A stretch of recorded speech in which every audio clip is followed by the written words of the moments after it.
दुष्ट केवल अपने भले की कामना करता है और ना केवल अपना भला करने के लिए वो दूसरों को नुकसान पहुंचाने से पीछे हटता, बल्कि उनका सदा अनिष्ट करने की सोचता भी रहता है। बस अपना फायदा हो जाए, अपना फायदा हो जाए। दोस्त हैं आपके, निश्चित ही होंगे। सभी के दोस्त होते हैं, महिला हो अथवा पुरुष, सभी के होते हैं ना दोस्त।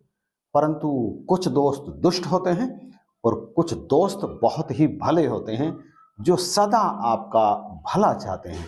महात्मा कहते हैं, दोस्ती सदा अच्छे लोगों से रखनी चाहिए, क्योंकि तुलसी संगत साध की, रीझ करो चाहे खींच, बोए हैं तो जमेंगे उल्टे सीधे बीज। आप साधु की संगत कीजिए। साधु का मतलब अच्छे पुरुषों से है, जो सदा सभी के भले की कामना करते हैं। दुष्ट केवल अपने भले की कामना करता है और ना केवल अपना भला करने के लिए वो दूसरों को नुकसान पहुंचाने से पीछे हटता, बल्कि उनका सदा अनिष्ट करने की सोचता भी रहता है। बस अपना फायदा हो जाए, अपना फायदा हो जाए। और जो दोस्त अच्छे वाले होते हैं, वो अपने दोस्तों का भला चाहते हैं। उनके सुख तो सुख, दुख में भी सदा उनके साथ ही होते हैं। इसलिए दोस्ती करने से पहले ये जरूर परख लेना चाहिए कि सामने वाला जिसे मैं दोस्त बनाने के लिए जा रहा हूं या जिसे मैं दोस्त बनाने के लिए जा रही हूं, वो मेरा भला करेंगे क्या, मेरा सुख दुख में साथ देंगे क्या, वो सदा मेरे भले की कामना करेंगे। यदि ऐसा है तो दोस्त बनाने में कोई बुराई भी नहीं है, लेकिन परख लेना जरूर चाहिए। महात्मा ने तो यहां तक कह दिया कि धीरज, धर्म, मित्र और नारी, आपतकाल परखिए चारी। इनकी परख, धीरज की, आप में धैर्य कितना है, धर्म, आपका धर्म कितना दृढ़ है, मित्र, आपका मित्र कैसा है, और नारी, क्या आपकी मुसीबत में आपका साथ देती है। ये सब चीज आपके विपत्ति काल में पता चलता है कि ये आपका साथ दे सकते हैं या नहीं दे सकते। दरअसल इनकी परख ही विपत्ति काल में होती है। इनमें से कई ऐसे हैं जो आप पर मुसीबत आते ही अपना रास्ता बदल लेते हैं। मित्र जो सच्चा होता है वो मुसीबत में सदा आपका साथ देता है। परंतु यहां पर यह भी कहा गया है कि एक शक्तिशाली दुश्मन से अधिक घातक वो मित्र होता है जिसके अंदर आपके प्रति जलन, आपके प्रति कपट भरा पड़ा है, लेकिन बाहर से वो शहद जैसा मीठा होता है। दरअसल एक बरगद के पेड़ पर एक कौवा और एक हंस साथ साथ रहते थे। कहने को तो दोनों में बहुत घनिष्ठ मित्रता थी, परंतु कौवा बड़ा कपटी था।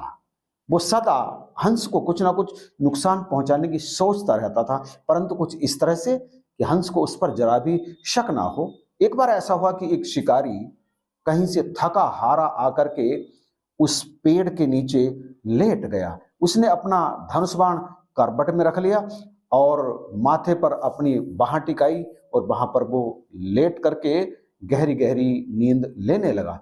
थोड़ी देर में उसे नींद आ गई और कुछ देर के बाद में ऐसा हुआ, सूरज जैसे ही ढला, बरगद के पत्तों के बीच में से धूप निकल करके उस शिकारी के चेहरे पर पड़ने लगी। शिकारी कभी इधर करवट बदलता, कभी उधर करवट बदलता, परंतु नींद गहरी होने के कारण उसकी नींद टूटी नहीं। अब पेड़ पर हंस भी बैठा था। उस हंस को उस शिकारी पर दया आ गई। उसने सोचा क्यों ना मैं इस पर छाया कर दूं। उसने अपने दोनों पंख फैलाए और पंख फैलाकर उसने वो पंख कुछ इस तरह से स्थिर कर दिए कि अब शिकारी के चेहरे पर पड़ने वाली छाया उस हंस के पंखों पर पड़ने लगी, अर्थात शिकारी के चेहरे पर भी छाया आ गई। अब शिकारी के चेहरे पर पड़ने वाली धूप हंस के पंखों पर पड़ रही थी। शिकारी के चेहरे पर अब छाया थी। वो बड़ी आनंद की नींद अब सो रहा था, क्योंकि धूप तो उसे परेशान कर ही नहीं रही थी। इसी समय पेड़ की दूसरी डाल पर बैठा हुआ कौवा अंदर ही अंदर कोड़ रहा था। उसे शिकारी का आनंद से सोना जरा भी भा नहीं रहा था। उसे सहन नहीं हो रहा था कि ये आनंद से कैसे सो रहा है। अब उसके मन में खुराफात जाग उठी। उसने क्या किया, कुछ इस तरह से उस शिकारी के चेहरे पर बीट कर दी कि हंस को उसकी चाल समझ भी नहीं आई अब बीट पड़ते ही शिकारी के चेहरे पर उसकी नींद टूट गई। उसने आंख उठा करके ऊपर देखा, हंस तो बेचारा बड़ी निर्दोषता से पंख फैलाए डाल पर बैठा था कि शिकारी के चेहरे पर धूप ना आ जाए। वो उसे कहां पता था कि क्या कुछ चल रहा है कौवे के अंदर। बीट करके वो तो उड़ गया, शिकारी उड़कर बैठ गया। उसने देखा हंस ने ही बीट करी होगी मेरे चेहरे पर। उसने आब देखा ना ताब, न सोचा न भाला, धनुष बाण उठाया और सीधा हंस पर छोड़ दिया। हंस को चीरता हुआ वो बाण पार निकल गया।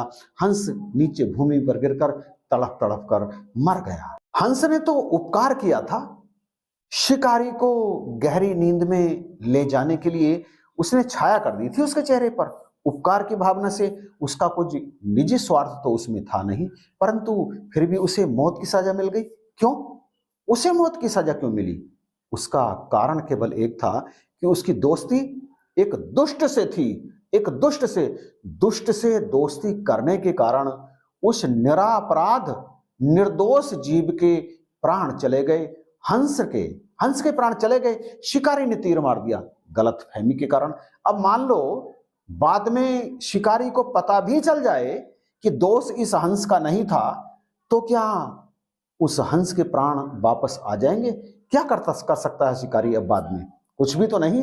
हंस भी क्या कर सकता है? वो तो मर गया बेचारा तीर से जख्मी होकर के। कौवा निकल गया वहां से। उसका जीवन अब भी सुरक्षित है। उसने कुटिलता से एक घात किया अपने मित्र के साथ, लेकिन सजा किसे मिली? सजा तो भोले भाले निर्दोष मित्र को ही मिली ना। स्पष्ट है कि दोस्ती करने से पहले ये जरूर देख लें कि आपका दोस्त कहीं कुटिल तो नहीं है, उसके स्वभाव में क्रूरता तो नहीं है, कहीं वो विपत्ति काल में आपका साथ छोड़ तो नहीं देगा। ये जानना बहुत जरूरी है। और हाँ, यदि एक बार सच्चा मित्र मिल जाए तो फिर उससे बड़ी बात कोई है ही नहीं।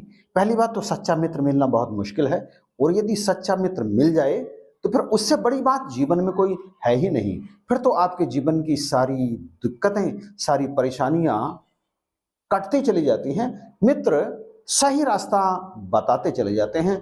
मित्र का स्थान जीवन में बहुत बड़ा है। इसलिए स्त्री हो चाहे पुरुष हो, दोनों को मित्रता करनी चाहिए, लेकिन बड़े सोच समझ कर।